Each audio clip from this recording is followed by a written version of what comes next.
Integrators Association, which is a chartered chapter of ESA. Can anybody today, hear me? I can hear you. This is Keith. Hi, Keith. I don't know what's going on with my internet, so I had to dial in. We'll get you there. Thank you, All sir. right. Yes, sir. Today, we have some great speakers for you. The first presenter will be Mr. Craig Wilson. Craig is a senior consultant and subject matter expert to the Federal Emergency Management Agency, FEMA, Office of National Capital Regional Coordination, NCRC, and the National Continuity Programs, NCP. As the Federal and Mutual Aid Emergency Response Recovery Official, Credentialing Coordinator. He is responsible for coordinating the credentialing requirements of Public Law 110-53, implementing recommendations of the 9/11 Commissions Act, as well as a Homeland Security Presidential Directive 20 and National Security Presidential Directive 51, and providing guidance to senior leadership that promotes the credentialing and interoperability of federal government continuity programs, my mistake. In addition, he's responsible for recommending continuity credentialing procedures that will achieve interoperability with state, local, territorial, and tribal governments and private sector owners and operators of critical infrastructure as appropriate. After that, we're going to have Mr. Keith Elliott. Keith is the second term as president of the Mississippi Alarm Association and head of Elliott Security and Electronics, Inc. Keith has expertise in Mississippi adoption of the Joint Standard Operating Procedure being supported by the Department of Homeland Security, Emergency Sector Service Coordinating Council. Keith will be discussing the topic of access by security industry, business owners, and employees to restricted areas after an incident, crisis, or disaster. Access to these areas according to the state procedures. Mississippi has been through this process. That was developed by the first responder law enforcement officials and how they will work together with the private sector. The last speaker will be Mr. Roger Rohr. Roger served for 2 years as the chair of the Smart Card Alliance Physical Access Control Council on the board of the director of the Smart Card Alliance. Roger is an active member of the Alliance and certified smart card industry professional government. Prior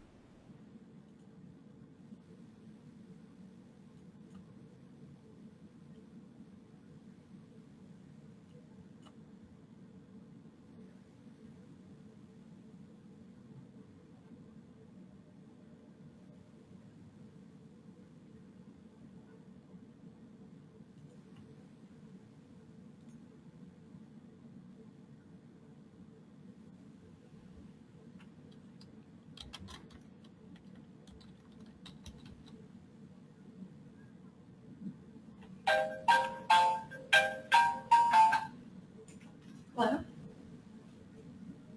Hello?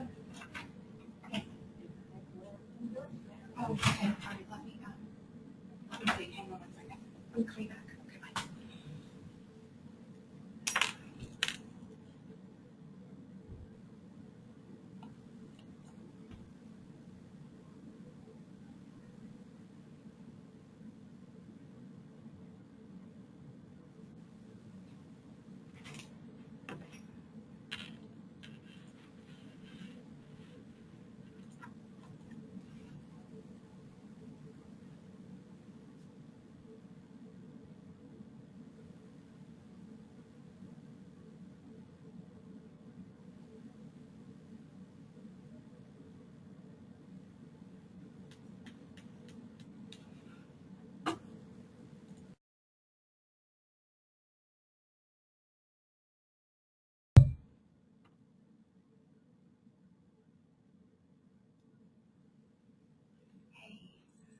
Jacqueline, I don't know what you did on this photo.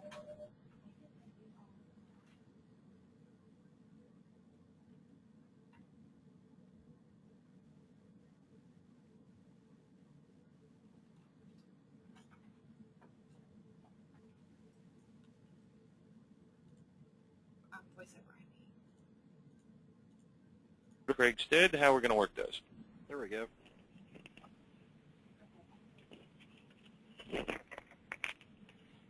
Who's that? Hey, it's Keith. Sounds like you're back. I'm back. Okay. Zach, are you on the call?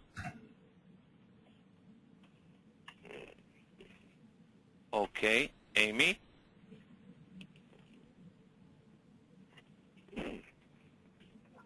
Looks like we're having a little technical difficulties. I did promise I would do some stand-up in the meantime, but I think that might be a little embarrassing to all of us, especially me, if I try that. So I'm just going to sing us a little tune here. No, I'm not going to do that either. Bob, this is Roger. I'm back. Hey, Roger. Well, we've got Roger and is Keith on? Yes, Keith is here. We got Roger, Keith, and Craig. We're still waiting on. I guess so. Zach, are you there? Maybe we can skip to the next one.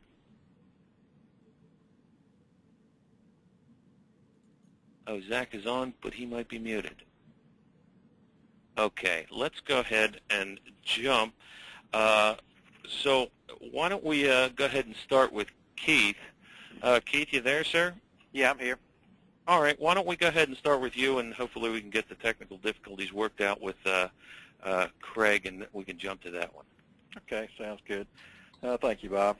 My name is Keith Elliott, and I'm in my second term as president of the Mississippi Law Association, which is a chapter of the Electronic Security Association, and I've been asked to participate in this webinar today, primarily due to the fact that our state of Mississippi is one of two states, Louisiana being the other one, that have officially adopted a joint standard operating procedure called the Mississippi Statewide Crisis Reentry Program that would provide access to areas after an incident, crisis, or disaster.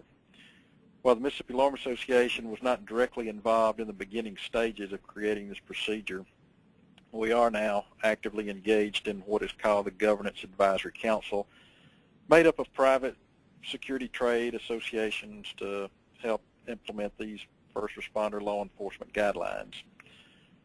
While every state's joint standard operating procedure and what will be classified as crisis or disaster area will be different, our most recent disaster was Hurricane Katrina. Each year in the summer and fall, we anticipate a hurricane season that can impact our business and residential customers from disasters. That includes severe weather, flooding, tornadoes, as well as other crises.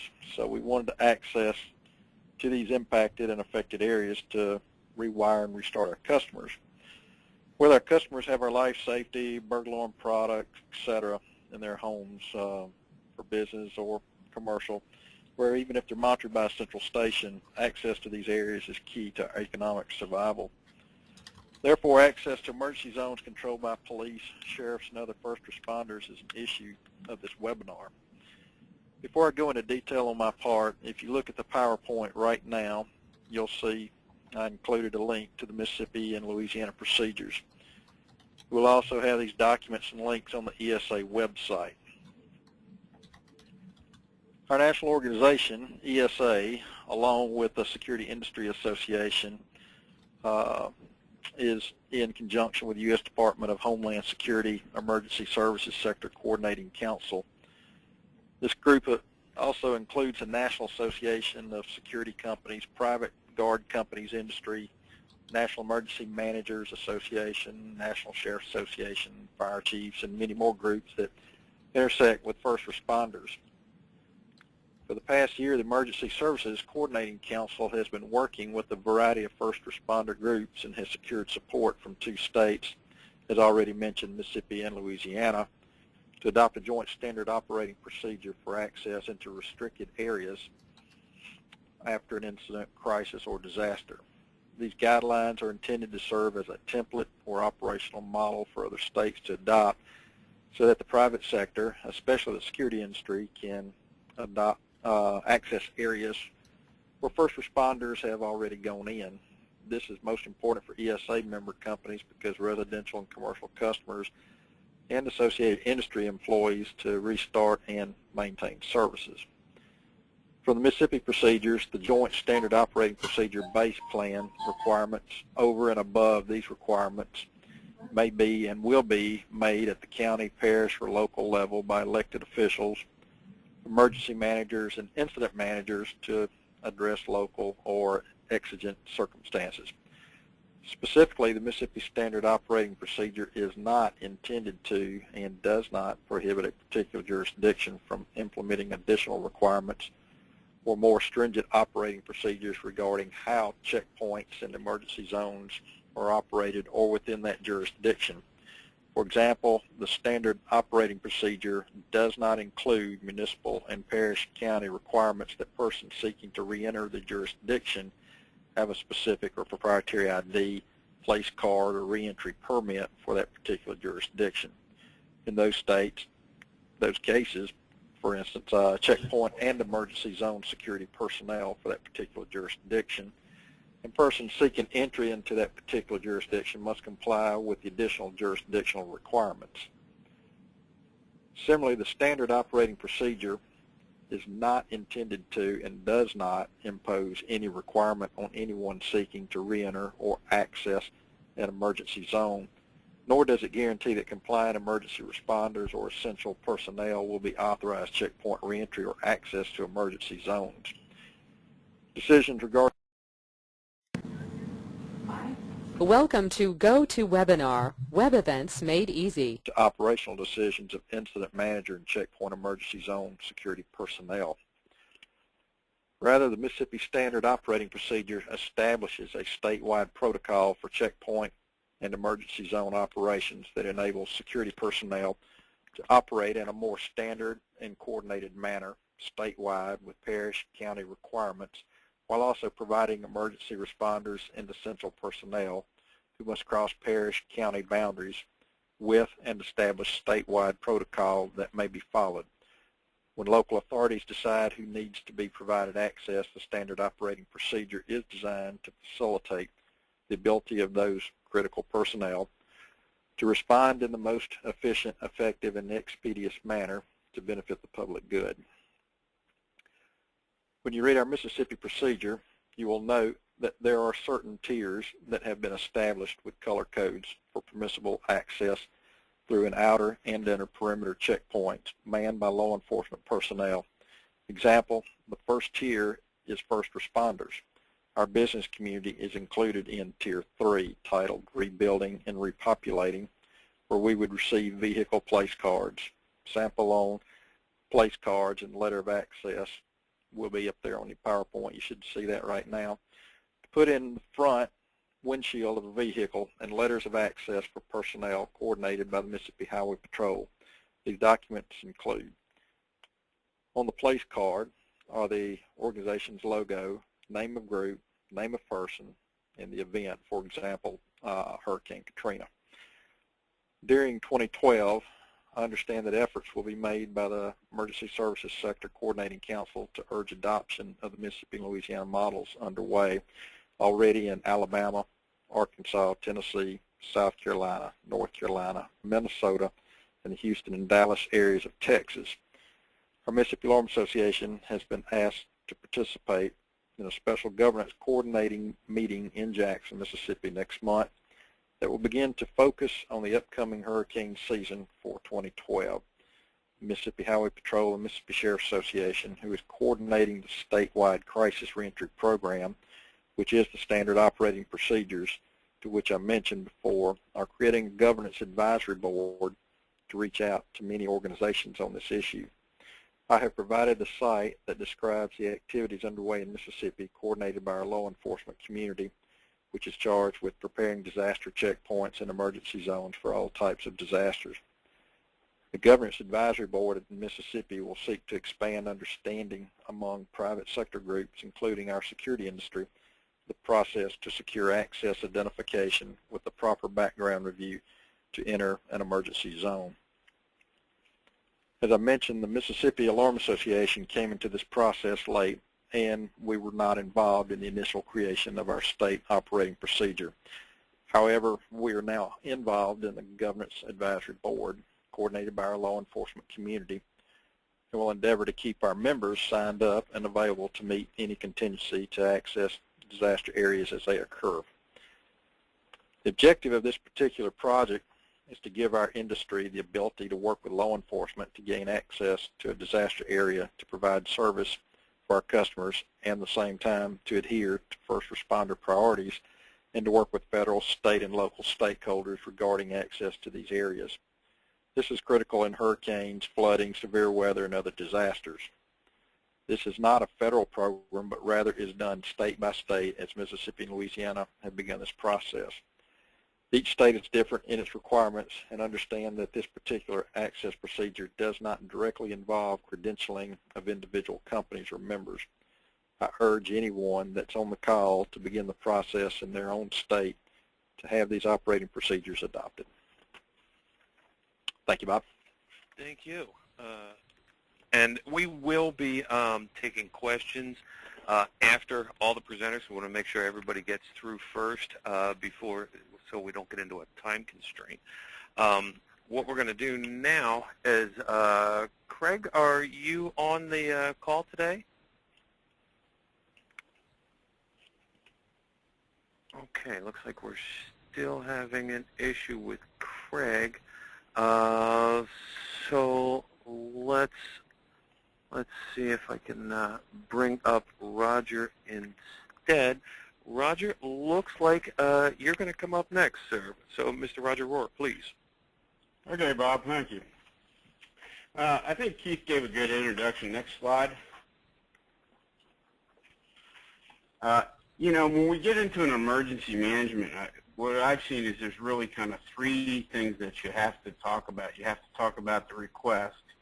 You have to talk about the capabilities that you need, and then the identity of the people. So if you think about how any kind of emergency event gets responded to, first there has to be somebody that says, hey, I have this emergency.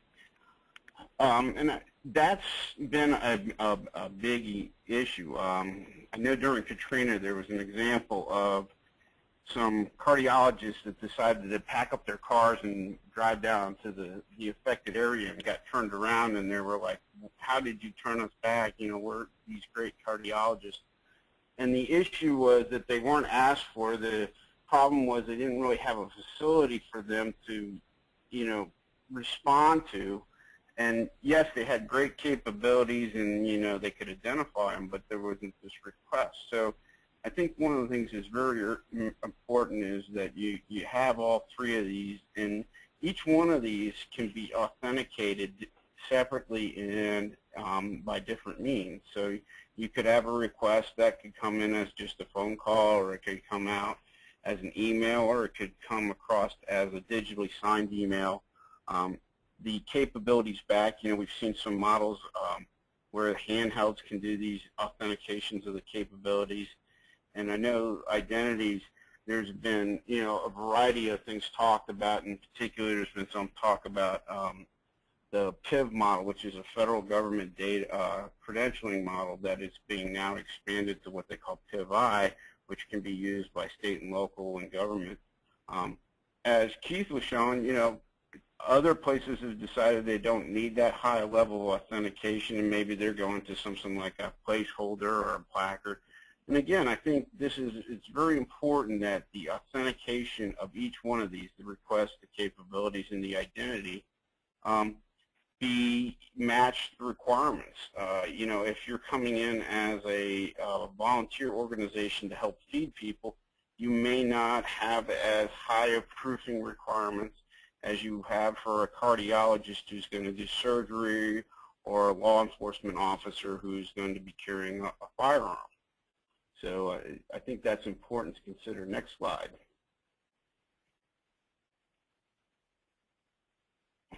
Oops, back one. So when we get into access, really we got two parts to it. There's a policy part that we talk about, and then there's a technology part. And I think, you know, in the federal data model, the PIB world, we talk about that being PIV-1 and PIV-2. And, you know, what are the vetting and credentialing requirements, and what are the requirements for access? And then when we start looking at, like, the technology, again, you know, obviously the PIV has a lot that it can be authenticated, a placard. It may have a code for the day. And again, we have to match these things to your threat. Next slide, please.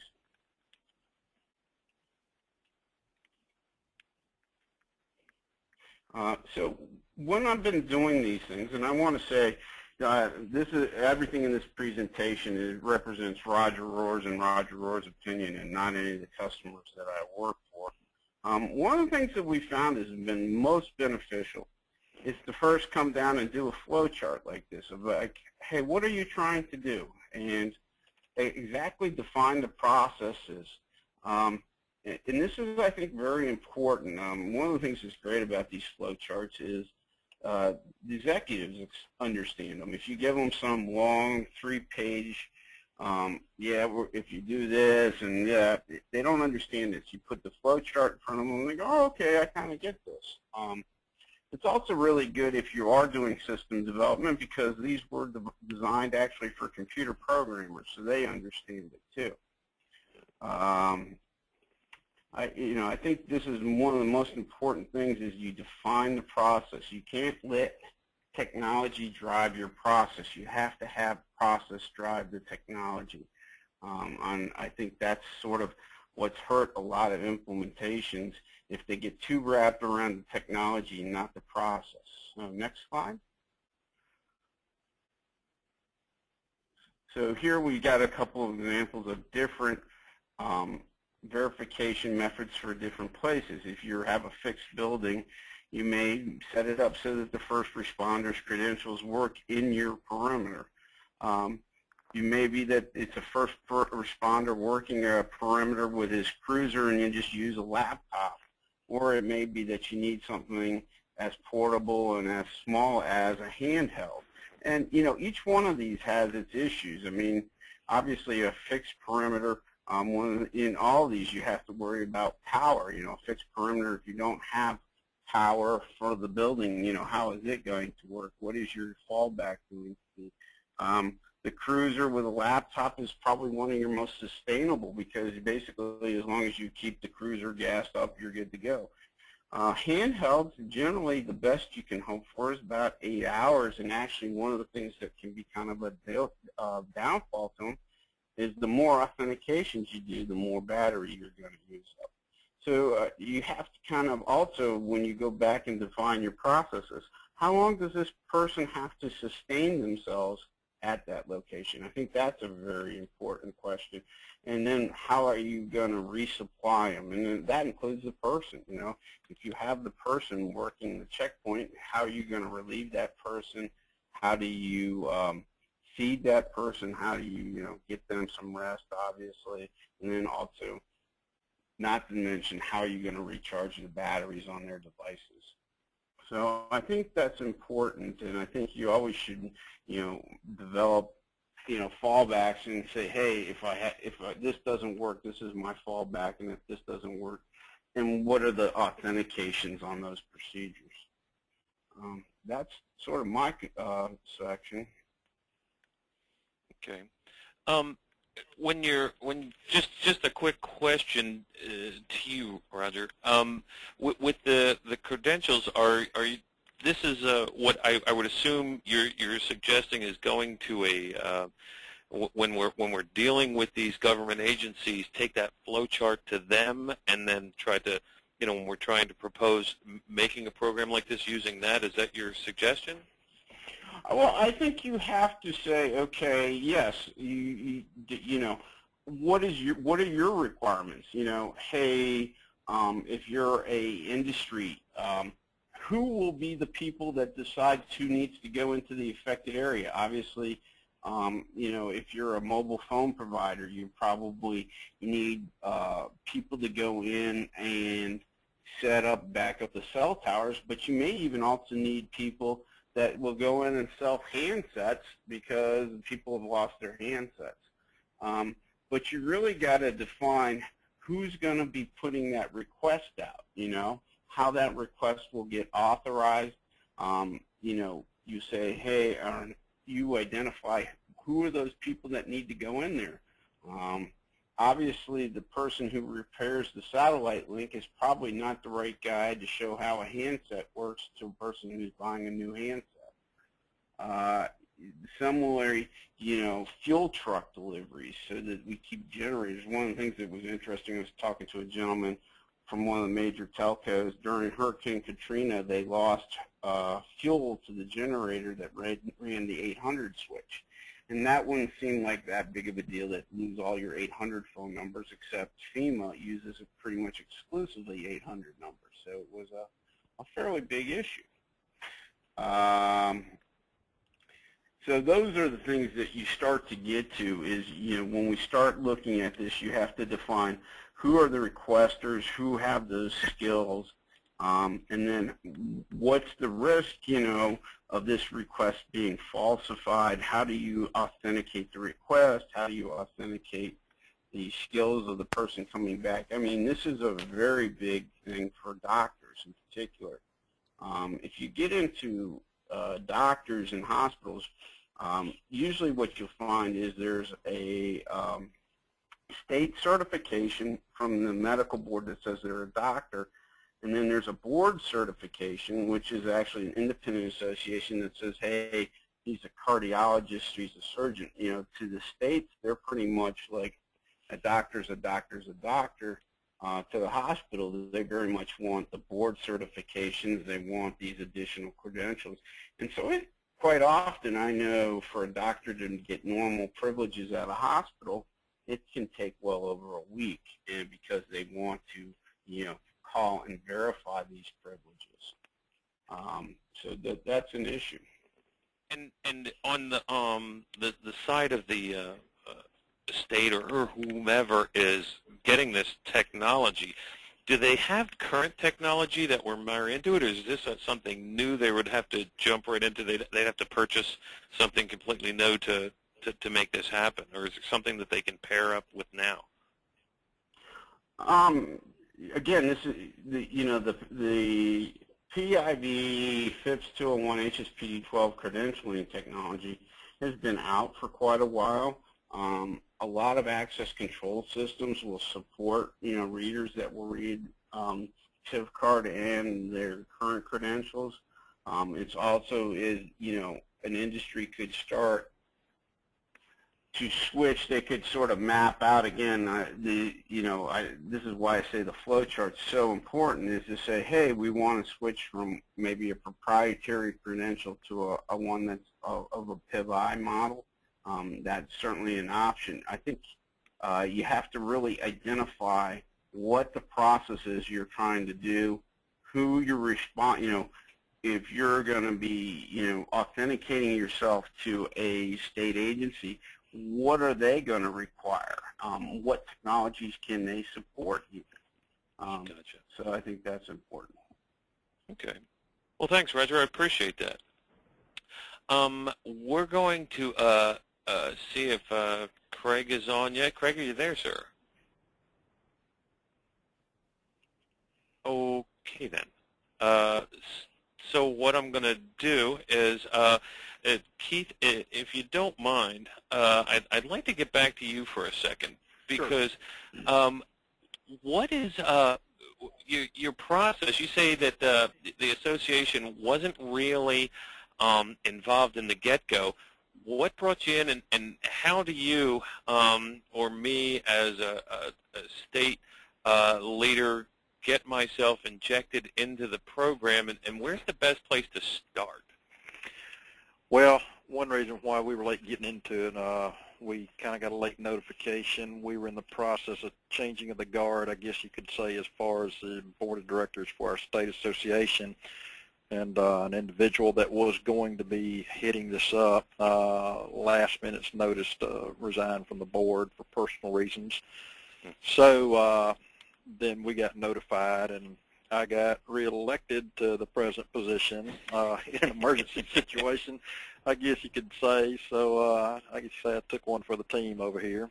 But anyway, the best way as far as in the Mississippi area is through the Mississippi Department of Highway Patrol, and Mr. Delane Stacy is the individual that heads that up, and I don't currently have his information in front of me, but the State Highway Patrol was very implemental during Hurricane Katrina, as well as our National Guard operation, and it was a major joint effort in getting people credentialized, because it was something that had to be done at the blink of an eye when Katrina hit, trying to get individuals into these areas. And it was all manner of chaos going on from individuals due to gang-related situations, to you name it. So they came up with this and got this implemented basically with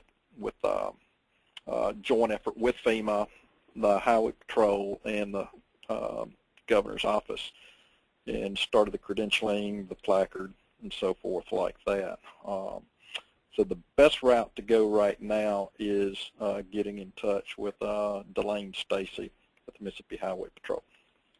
Okay. And as far as the,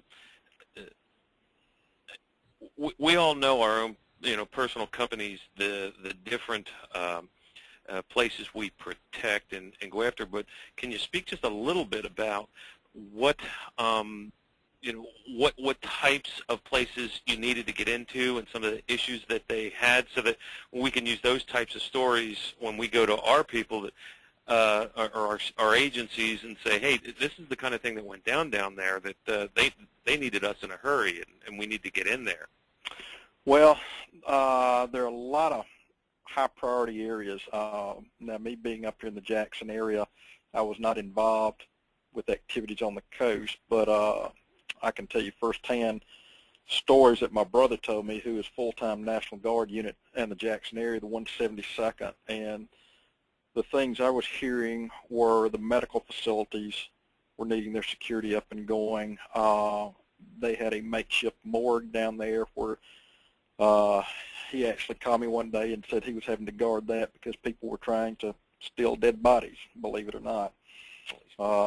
School systems, that's where a lot of the gangs would hang out, as well as I know some of the towns were experiencing medical convoy ambushes, so that's where the National Guard got real involved, having to do escorts.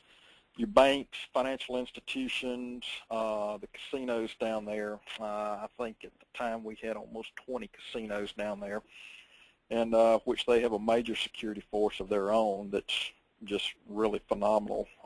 If you've never been in one of those, you got to go in just to observe. It'll blow your mind. But as I said, it was, when it first hit, it was a disaster land. In mass chaos, people were, scrambling around for food, for money, for help, whatever. And fortunately, our governor, having been through Hurricane Camille back when I was a child, stepped up to the plate, got things implemented, got the ball rolling. And once they got security in place, physical security, then, other things were able to come into place. But all those kind of institutions, the medical, the educational, the financial, communication network places, cell sites, all of those are very detrimental in a rebuild structure in a disaster time. Okay. Thanks, Keith. I appreciate that. You're welcome. All right. Well, what we're going to do is one more time see if we can get Craig. Craig, are you there, sir? Marcus, I'm here through Amy. Can you hear me? That I can hear you, sir. We're trying to get through our technical difficulties, and Craig has been a trooper trying to work for us here. So, Craig, we can hear you. Go ahead, sir. All right, so I apologize to everybody. I've been hearing everybody loud and clear, but apparently my voice is muted on this end, so I apologize for that, but we have a workaround. First of all, from FEMA, FEMA has a mission, of course, to support the citizens and first responders, and the key is that as a nation, we want to work together to build, sustain, and improve the capabilities. So I always say, how can you work together as a nation if you don't trust each other and working together? Next slide, please. So if you look at, go back one slide, please, to slide 2.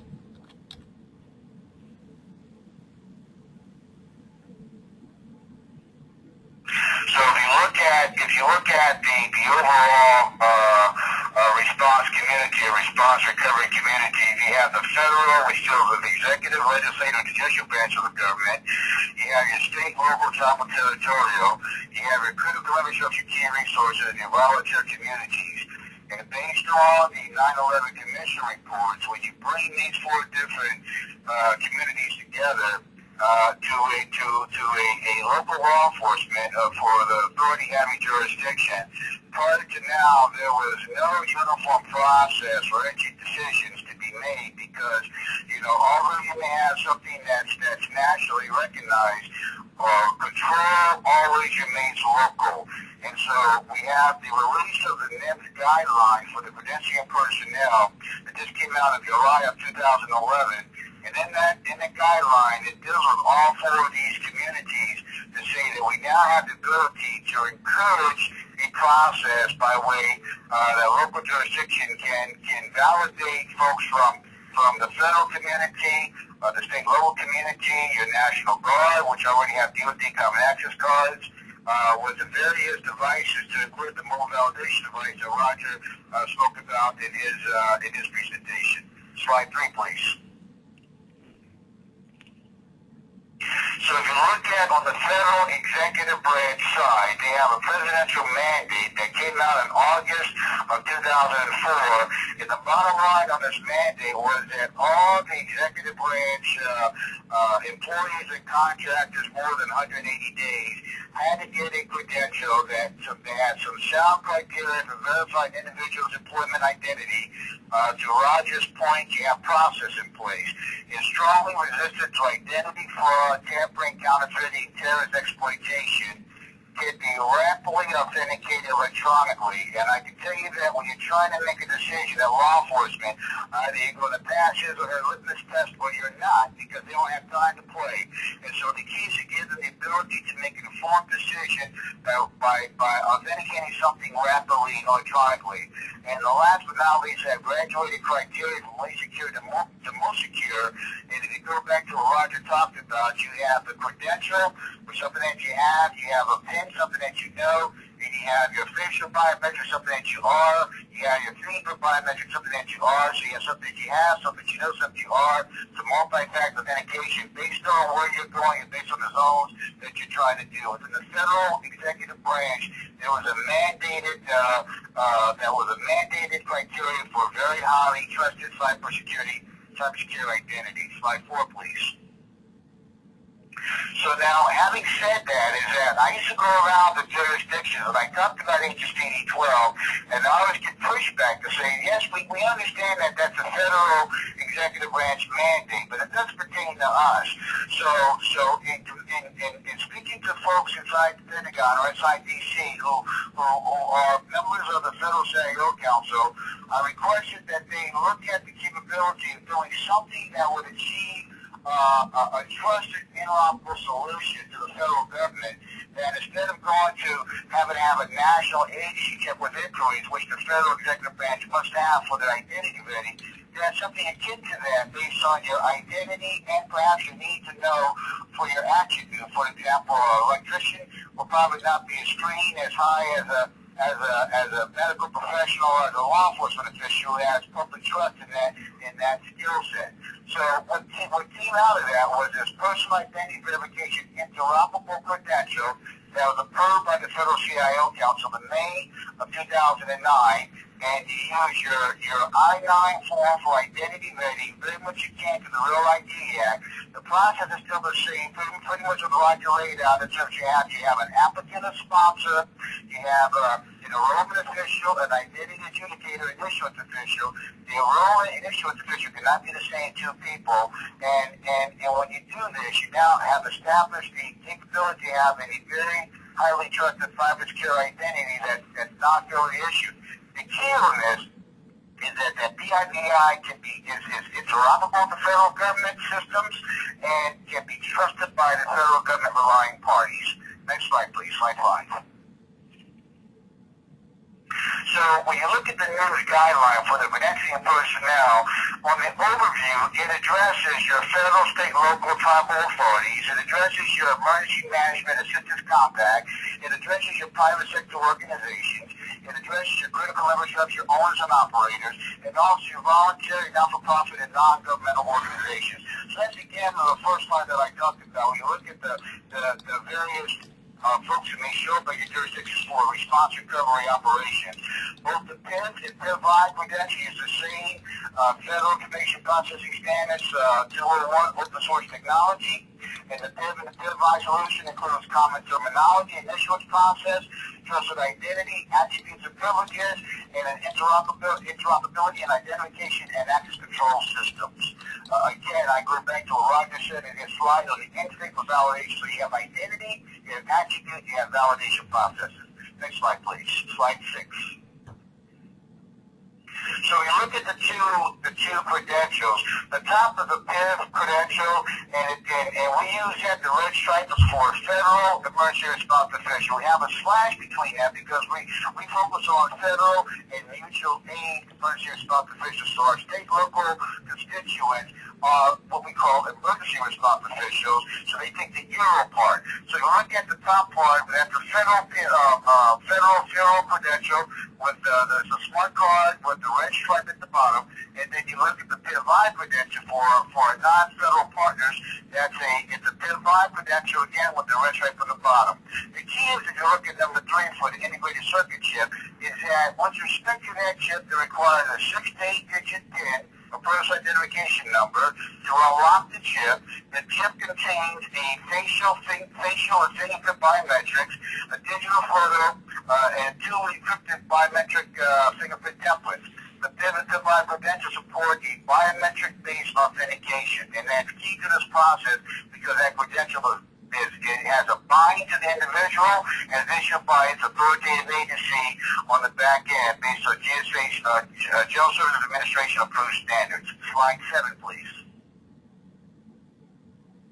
So now you look at attributes. For the attributes, we're looking at 5 doctrines that are national doctrine, not federal, not state and local, but national doctrine. So the first doctrine we're looking at is your national response framework. Under your national response framework, you have 15 emergency support function categories from transportation all the way down to external affairs. The next doctrine we're talking about is your National Infrastructure Protection Plan. Under that doctrine, you have 18 sectors from the agriculture and food sector all the way down to your critical manufacturing sector.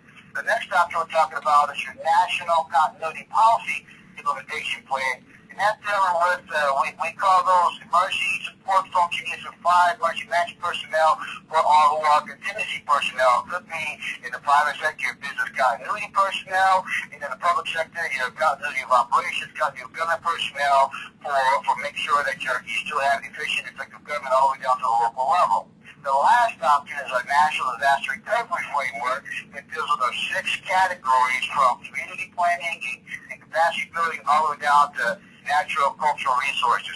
So those are the 4 to 5. The last one is your National Incident Management System for FEMA's perspective, interstate, not intrastate or interregion, but interstate skill sets. So that I need a triage nurse from Michigan to respond to Mississippi. I know that I have a triage nurse coming with the minimum criteria that I'm looking for Mississippi's control or whatever the disasters are, and so that I don't have to go back and define those skill sets. So NIMS has done that piece for us. So those are the 5 national doctrines for attribute management. Slide 8, please. If you look at the target audience, I think, Keith, you were talking about this, is that, again, we're looking at what I would call the all-of-nation, whole community approach with respect to this can apply to the federal, state, local, private sector entities, right down to the citizens or volunteers for a particular skill set. You have your chartered volunteer communities like your Red Cross. You have your uncharted volunteer communities like your Southern Baptist. So you look at where the community is trying to get itself back on par. For example, down in Katrina, the biggest community that dealt with your morale and welfare and feeding the folks down there were your Southern Baptists. So I think that you would want to make sure that you have trusted folks who are flipping hamburgers so they wouldn't have any kind of post-terrorist activities with respect to your volunteer communities. Next slide, please. Slide 9.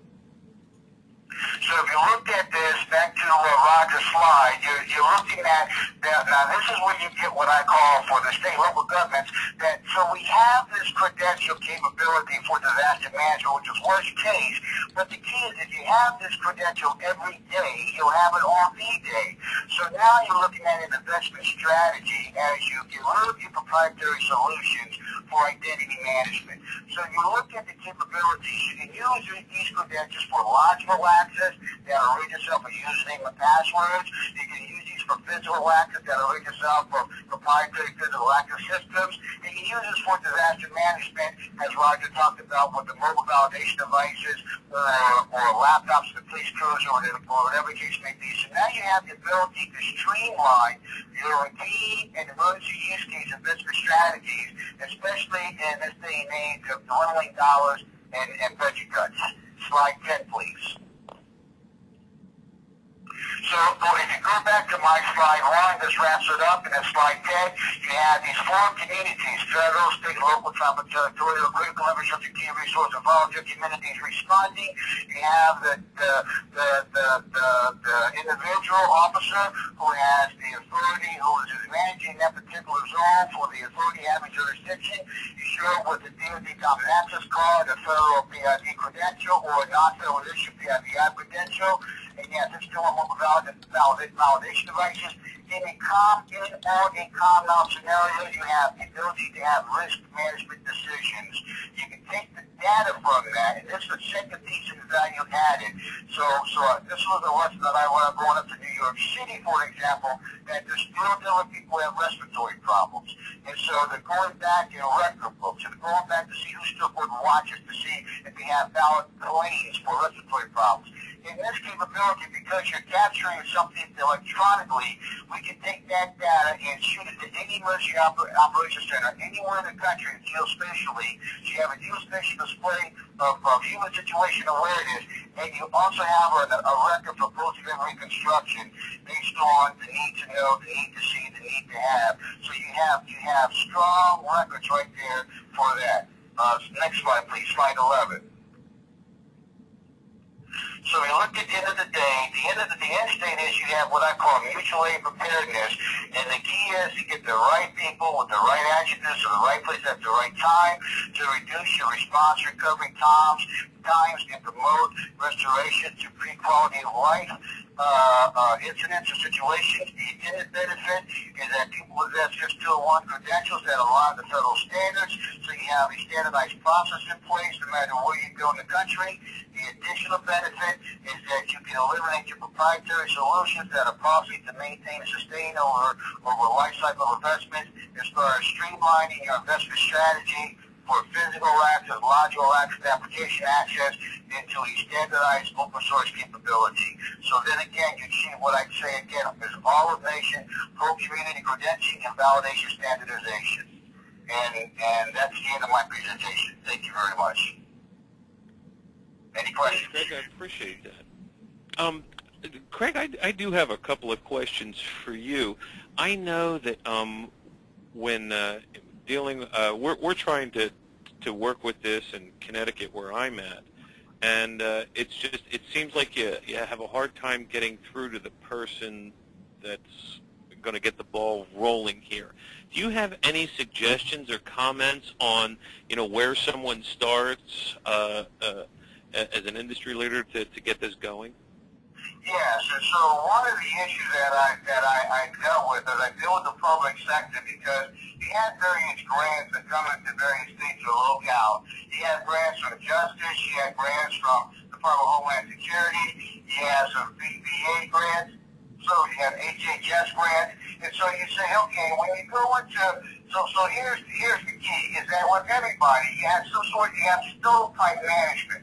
And so we look at the 20th century way of doing business, is stovepipe management. One of the things that everybody has is an infrastructure, and they have databases. And so when you look at the cost to maintaining a citizen's identity within a particular state, for managing the privileges, entitlement that they're authorized to have, and if somebody does a real hard scrub for an inside business case analysis, for sustainment costs, I would say that the average is to pay about $300 for that individual identity and privileges, because the privilege will benefits first, identity second, and you would give them a form factor, be it a piece of paper for a fishing license, be it a piece of plastic for a driver's license, or a piece of cardboard or Social Security card, a business card, or some coupons for WIC credentials. And so the key is to ask them, has anybody done, because everybody's going to tell you it's too costly to implement. And so I hear this all the time. Nobody argues the process. Nobody argues the value added. But how do you jumpstart this? And so what folks have done for my stakeholders is they started off with their, what we call your out-of-state employers, for especially those who have USAR teams, urban search and rescue teams. They go with them, they go with maybe your ESA community for your volunteer health professionals, or those people who will be called out of state or out of area. They start with them first to get the credentials. So when you look at an investment strategy, right now you have everybody investing everything, from soup to nuts to a card to plastic to validation tool set to database. You need to kind of throttle back and stop. Invest in core competencies. So who does identity, your DMV? Let them handle that piece. Let your money go towards providing them an identity token that can be leveraged by all, not for just one single use case. The next piece is you have attributes. What is attributes? Well, you have your public health attributes, you have emergency management attributes, you have your fishing license attributes, you have all those attributes that are the benefits for the citizens of that state, the citizens of legal residents. So you invest in having the databases be like the centralized databases, but realign those to feed into a repository for that particular individual who makes such all those databases. So you have one repository from the source authority. Then you feed the tool set that they're validating. For example, from a privacy perspective, if I'm on WIC benefits and I'm being stopped by the police because I had a parking violation or I had a driving violation, I don't want him or her to know that I have WIC benefits. So you need to be able to do that attribute management smartly so that the one who has a need to validate can only validate whatever that particular piece is. And so from the state's perspective, especially those who move forward with this, they started with the emergency response core, but they're leveraging that as they're doing what I call a spiral approach. For example, in Virginia, they've already started leveraging this credential for the legislative path that they use it now for notary public. So, and they're using it for other use cases. They're using it for how they manage their state vehicle. So they're beginning to see the value added. As people get more educated, they're saying, well, can it do this function? Can it do that function? And the answer is yes, it can. But the key is that, and then you gotta, the biggest thing is that you gotta educate them that Big Brother is not watching. And so a lot of people think that they're used to barcode technology, used to mag-like technology, the use of this wireless, RFID technology. They're not used to chip technology. So when you show them that because it's a biometrically bound credential, that when you talk about identity fraud, it sort of goes away. When you talk about voting for privacy, it sort of goes away. You look at it when you look at Medicare, Medicaid fraud, or pharmaceutical fraud, all that sort of goes away because now you have accountability, robust accountability in the process. That gets people's attention. And that's how we're able to get people to buy in and to invest. The emergency management is the worst case scenario, but that doesn't give you the return on the investment. Does that make sense? Absolutely. I guess the point that you brought up about there's more than one benefit to these cards is something I know I haven't thought of, but certainly plays into it. I know that I talked to some folks in New York, and they were looking at putting something, using it in correlation with the driver's license. But the way you explained that, and Roger also explained that you need a little bit more than just a single badge with the pin and everything else. Can you speak to, is that really the direction that individual states are going in? Because I saw that Keith, they're looking for just a placard, which is a little more lower tech. Where do you see that falling? Somewhere in the middle? No, so to your point is that when you start looking at some of these coming out, for example, the Drug Enforcement Agency, or you start looking at some of these other agencies that are coming out where you look at for data sharing. So you look at your fusion centers, for example, where you want to know how can I know that the person receiving this data is is a trusted source, and the authorized further see the data. So you look at data sharing, data dissemination. When you look at other benefits for the citizen, what states are seeing, and to your point on an identity credential, is I have several states have already gone that go into DHS Free Coordination Office to say, so let's do the crosswalk between the actual business processes and technology insertion between the Real ID Act, the Real ID criteria and specifications that AMBA has put out, and then also what the PSFI calls for, especially for the non-filled issue credential that binds an identity, a biometric to the identity card. And so there's a crosswalk going on right now because states want to go this way to say this gives me a real identity piece that of what I'm looking for from our other use cases. And so states are looking to use this as an identity credential or citizen benefit credential because it brings value added. And they have done, and here's the key, is that those who took a step back and did an assessment, they realized that they're doing multiple database management for a single identity. I have one state, for example, I was at a meeting. The individual had 18 state credentials, 6 state username passwords, they were in 24 different databases. That got everybody's attention. Does that make sense? Yeah, that's kind of tough to keep track of. I mean, that's just got to be a nightmare to keep up with all that, but it sounds like one hand not exactly knowing what the other hand's doing. And that's the issue, is that, so to the point, what you have to have is a business model going in saying, folks, let's just take a simple citizen. I would say that on the average, you have at least 30% of citizens have some sort of state benefits or privileges. They may fish, they may hunt, they have a driving privilege, maybe a library card. And so you take a step back, you say, all these are taxpayers' dollars to maintain those databases, to provide those benefits or privileges. Did anybody do a hard scrub to see how much it costs to manage those databases for that particular individual? And oh, by the way, how do you get on your computers? And oh, by the way, do you have security parameters around your computers, right? You have to change your password every 90 days, and for those of us who are over 21, isn't it sort of, you can't write it down, isn't it sort of painful that you got to change it every 90 days, you're not supposed to write it down? Well, you're paying for your pain, and you're paying for those security parameters when you go, for example, DOD, go into a system, they put their CAC in, they put their PIN in, and guess what? It's theirs. They don't change it every 90 days. It's theirs like an ATM card. It's theirs. And so all of a sudden, those extra costs start going away. That gets when you look at the CIOs, you look at the state emergency managers, the state law enforcement, your state Homeland Security advisors, that gets their attention. When you talk about Medicaid fraud, voting impropriety, that gets their attention. We talk about identity theft, that gets their attention. Because now they're giving the citizens something that's a value added to them. Because at the end of the day, you got to answer the question, what's in it for me?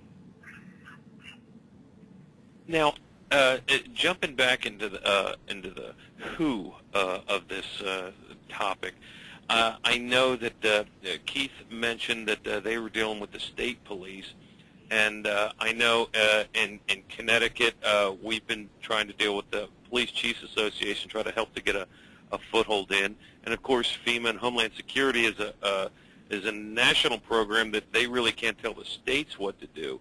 But as far as direction, is there an agency that you would recommend to go to first, or is it different state by state? I've seen it be different state by state. I would say that one of the benefits that we've got people's attention on are the state CIOs or CTOs. I would also say that we've gotten a lot of attention from the state emergency managers, especially for their out-of-area deployers, because they recognize and realize that at the governor's level, all states have National Guard. National Guard have DOD Common Access Cards. All of this is interoperable. So when you look at your ultimate force that you're going to call upon for helping out with disasters or emergency management, you look at your National Guard, there's already penetration in all 50 states.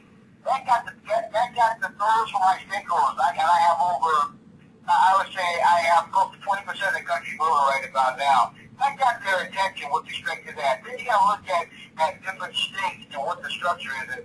And let me tell you, I'm retired military. I always thought Fed was Fed and state was state.